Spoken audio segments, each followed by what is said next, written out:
বসবাসের অনুপযোগী হয়ে পড়েছে নারায়ণগঞ্জের ফতুল্লা। দেশের অন্যতম বৃহৎ এই শিল্পাঞ্চল বিসিক শিল্পনগরী সহ এখানে গড়ে উঠেছে হাজারো ছোট, মাঝারি ও বৃহৎ শিল্প প্রতিষ্ঠান। কিন্তু প্রয়োজনীয় নাগরিক সুবিধা ও পরিকল্পিত অবকাঠামোর অভাব ও পরিকল্পিত উন্নয়নের ভোগান্তিতে পড়েছেন প্রায় ২০ লাখ মানুষ। ব্যবসায়িক ভোগান্তিতে উৎসাহ হারাচ্ছেন ব্যবসায়ীরা।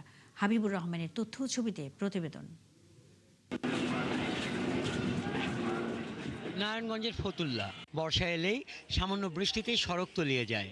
আর এখন তো অবিরাম বৃষ্টি, ঘন্টার পর ঘন্টা জমে থাকা পানিতে যানজট, জনভোগান্তি।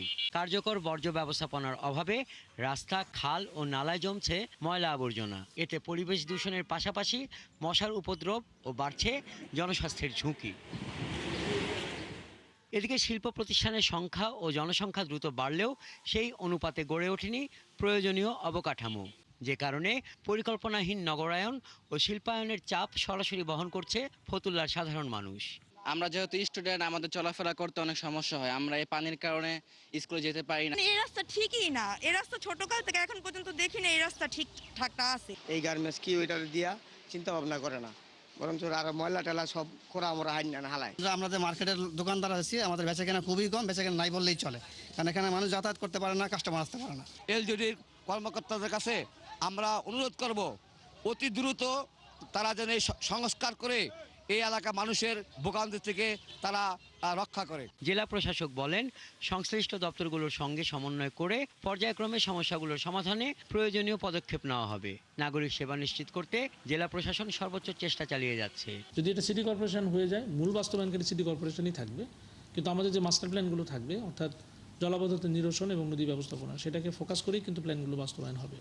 এই ডেভেলপমেন্ট ওয়ার্কগুলোতে আমাদের ফোকাস ওইভাবেই থাকবে যাতে আমরা জলাবদ্ধতা নিরসন করতে পারি। জেলা পরিষদ প্রশাসক বলেন, দীর্ঘদিনের অবহেলা ও অপরিকল্পিত উন্নয়নের কারণে এখানকার মানুষ ন্যূনতম নাগরিক সুবিধা থেকে বঞ্চিত। অপরিকল্পিতভাবে রাস্তা নির্মাণ করা হয়েছে, ড্রেন নির্মাণ করা হয়েছে এবং ব্রিজ কালভার্টও নির্মাণ করা হয়েছে, যে কারণে পানি চলাচলের জন্য ওই সকল জায়গাগুলোতে পরিকল্পিত ব্যবস্থা না থাকায় পানিগুলো সরতে পারছে না। ফতুল্লা থানার আয়তন ৬৮.৬৪ বর্গ কিলোমিটার। ৫টি ইউনিয়ন নিয়ে গঠিত এ থানার জনসংখ্যা ২০২২ সালের জনসমুদ্র অনুযায়ী ১০,১২,১৪৪ জন। হাসান আহমেদ, ৭১।